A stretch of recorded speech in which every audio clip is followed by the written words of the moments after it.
বিসমিল্লাহির রহমানির রহিম। আসসালামু আলাইকুম রহমতুল্লাহি ওয়া বারাকাতুহু। হ্যালো ভিউয়ার্স, আপনাদের জন্য আজকে একটি নারদমণি গণ্ডি নিয়ে আসলাম।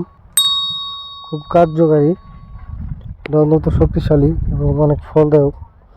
যারা গুপ্তধনের পিছিয়ে ঘুরতে ঘুরতে তারা অনেক টাকা পয়সা নষ্ট করে ফেলছেন, তুলতে পারছেন না, তারা এই গণ্ডিটা দিয়ে দেখতে পারেন, মাছ ইনশাল্লাহ উঠবে।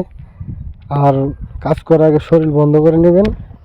আর মন্ত্রটি পড়ার আগে নিরামিষ খেয়ে এই মন্ত্রটি খালি পেটে তামা বা কাঁসার ঘটিতে জল নিয়ে 3বার মন্ত্র পড়ে ফুঁক দিতে হবে। 3টি তুলসী পাতা দিবেন, যেখানে গুপ্তধন আছে ছিটিয়ে দিবেন, তাহলে ওই জায়গায় মাটি ফেটে গুপ্তধন উঠবে ইনশাল্লাহ।